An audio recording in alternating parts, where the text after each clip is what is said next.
The Prentice Allsup Heating and Air Coaches Corner, fueled by Donut Country and McDonald's Murfreesboro on FM 101.9 and AM 1450 Murfreesboro, FM 100.5 Smyrna, and streaming at WGNSSports.com. The Coaches Show is brought to you by the law offices of John Day.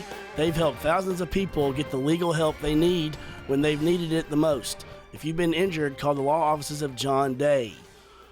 And now we welcome in Stewarts Creek Redhawks head coach Ben Caudill. How you doing this morning? Doing well. Good to be with you. And we got a couple of special guests here this morning with us too. Yeah, that's right. We got both my boys here, George and Max. George coming off a big win last night in fall ball. The Rangers finished the regular season undefeated. That's big time. Max is in his division, youngest, and they hadn't lost either. So heading into fall break on a strong in a strong position. That is awesome. That is awesome. Love having them here with us this morning. Yeah. Let's talk about your big 35-7 win over West Creek on Thursday. You now improved to 6-1 overall in the season and 2-0 in region play. Yeah, West Creek was kind of a random opponent to get in a week where honestly not many were playing non-region games or looking for a non-region opponent, and it was a very unusual week, obviously, with playing on a Thursday. And West Creek, actually, with the weather last week, had to play on Saturday night, and so we kind of had a late start, getting a plan ready for them. But they had some bus issues, so we pushed the game back 10 minutes, and then we were all down on the field. Everything was ready, players about to run out, and then the White Hat decided to push it back 15 more minutes. So we didn't start until 7:25, but really good football team. Right now they're in position to make the playoffs in that Clarksville league with Dixon County. So I was really proud of our players and what they were able to do on a short week, especially with homecoming, and how they were able to, get through all that and play well on Thursday night. Do you think that kind of stuff like that, where it's not at normal, you get 10 minutes, off, and now you're 15 more minutes off, do you think that might help you going forward as, maybe getting a playoff game where some of that stuff might happen? Yeah, I think, nothing's ever going to go perfectly on a Friday night. You might be on the road and the play clock doesn't work, or whatever it is. But, with all the things going on this week, I've kind of evolved and changed over the years. We had a starting D lineman that had the opportunity to be in the homecoming court, and I was happy to have him be a part of that. And he was obviously in one of the cars in the parades. And sometimes we forget these kids can be a lot more resilient than we think. So anyways, with all the things going on, I was really proud of how we were able to play on Thursday night. Yeah, and before we get into some of the individual players, I just, when you think about Stewarts Creek, you talk about how great your student involvement is and what kind of student section y'all have. And that also comes from your administration, Dr. Harrell, Todd Harris, Carrie Malone, the voice out there. Y'all have really good people that really help represent Stewarts Creek. Yeah, I tell you, that's so well said. And we had, the preacher of my church came to speak to our team this week, and he's lived here in Middle Tennessee, came up from Atlanta about a year and a half ago, and he didn't know anything, but he told me this past week, he said his real estate agent told him, he kept talking about the Stewarts Creek zone, and since I've been at Stewarts Creek, since the start of the 2019 season, it's been amazing to see the growth of the school. It's been incredible to see, how many leaders that our school has put out there that are now principals or in leadership positions in central office. I mean, it is the gold standard of, school leadership, and you're exactly right when you say that starts at the top with Dr. Harrell. Can't say enough about our athletic director, Todd Harris, and, our student support, on Thursday night was huge. We hadn't been at home in a month, and I tell you, I looked back at one point in time, I think it was at halftime, and our band is from top to bottom. They got a whole section. It's the biggest band we've ever had.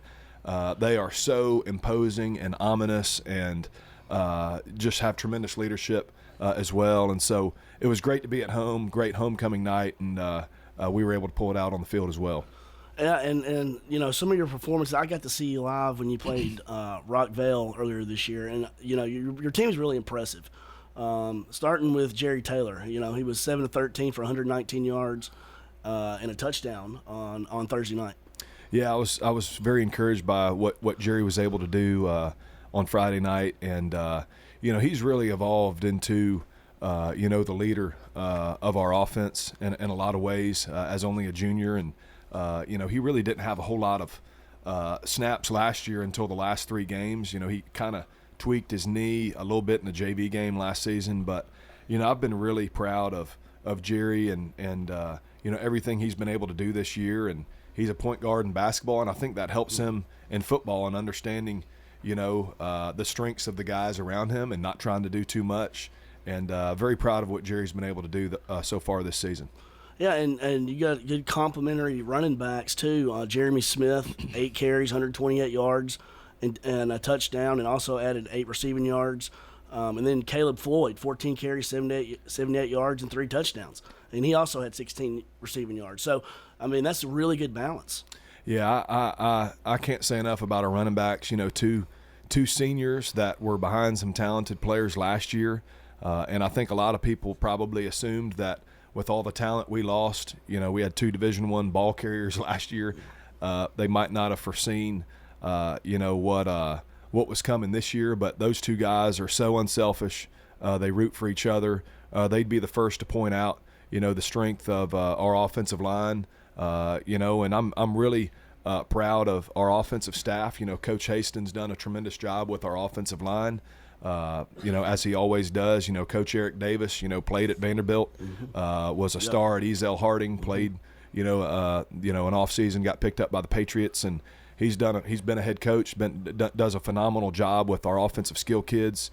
We've got Enoch Williams, who is new to staff, graduated from Dixon County High School, played at Harding, was kind of one of those 6-year COVID guys, and was actually in his 2nd or 3rd year of teaching while he was still, playing in college. And so Will Hawkins is a kind of a county veteran who's got a son on our team. His son Ben's a sophomore on our team, and our offensive staff has done a great job this year, and more than anything, our players and their unselfishness and willingness to do whatever it takes to move the ball on Friday nights. I've been very pleased with the attitude and the unselfishness on the offensive side of the ball. Yeah, and then you have an explosive playmaker like Jalen Barnes, and a 61-yard touchdown catch, and you're just a very hard team to defend. And I think that's one thing that has really stood out to me this year is you can throw it, you can run it. You got multiple runners, and y'all are going to be a tough team to beat when it comes playoff time. Well, Jalen is one. He had to miss our Hillsborough game because his grandfather passed away, and he had to go down to Alabama. And he's another guy who has patiently waited, just like Kai Mangrum at the receiver spot. Jeremy, all these guys have, they've got the heart of a senior. They've been waiting on their senior year. And I've been so proud of these guys that, they don't get upset, that you don't hear from their parents. They've patiently waited for their opportunity to play on Friday nights. And, I think our defense as well has really, put our offense in great situations. When you're able to call the game and know that your defense is, executing at a high level. And Coach Billy Coleman has done a great job of leading our defensive staff. And I believe they've gotten better every week this year. Every single game I think they've gotten better and have improved and are playing with stronger fundamentals and tackling and beating blocks better each week. Coach Brian Waite at inside backer, he's a veteran head coach, coached in college, and his son is on our team now as well as a junior. So pleased with what he's done at the inside linebacker spot. Garrett Curtis, our outside linebacker coach, he played for Randy Sanders, was a part of the turnaround at ETSU as an offensive lineman. He's actually getting married this week. Oh, wow. So wow. Very excited for him and his wife and the fall break that they're going to have, starting their lives together. Also Coach Nicholas Michaels and Brian Burnham, 2 guys that are new fathers on staff and doing a heck of a job, coaching up the D-line and the secondary. I'm very blessed to sit here and be surrounded by the men, that we have in our staff room and the impact they make on our players. The job that our defensive staff is doing has been truly impressive, and I'm very proud of the players and how they've been executing. And that just says a lot about where your program is as a whole. I mean, just all the great people on your staff that you just talked about, and all these people stepping up. And what I was going to ask you next was going into fall break. Okay, what are y'all gonna? What are your plans? What are you looking to do? Because I know your opponent when you come back is Smyrna, and that's always a big game. And I know one that y'all have circled. Yeah, no question. I think starting with fall break, I got my two boys with me here. We're going to go see my grandfather who's not doing well, George and Dixon. That's my oldest son is named after him, and so I hadn't been able to make it over to see him, and we're going to go see him, and then we're going to go play some golf with my dad and my uncle. My uncle's he's the best coach in the family. He was he was the O-line coach for Dixon back when they won it in '88, and had a great coaching career. Was a part of the offensive staff there at NBA at the turn of the century when they had really some of the best teams that this state's ever seen. Then followed Coach Bowers over to Ensworth, and so he's on our huddle. I'm always asking him questions on blocking schemes and other things, and so it's going to start for me with family.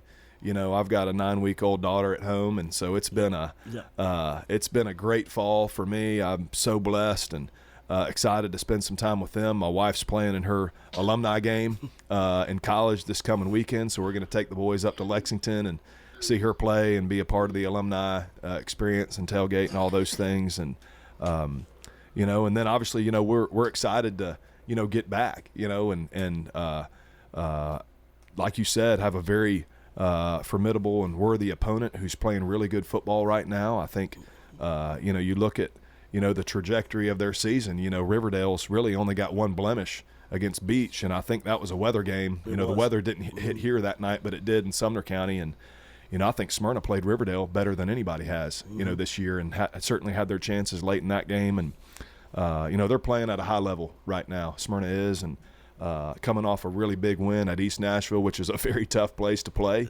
And so we've got our work cut out for us, and but we're going to enjoy this break, and we need to heal up a little bit, kind of get mentally refreshed, so to speak. We'll be excited to get back to work after fall break. Well, we're pulling for you, Coach, and y'all have a good fall break, and hopefully all your guys can get rest and recover and get back and be ready to go on the 18th against Smyrna. That was Stewarts Creek head coach Ben Caudill. The Coaches Show is brought to you by the Law Office of John Day, providing superior legal representation to injury victims and their families. Find out more at johndaylegal.com.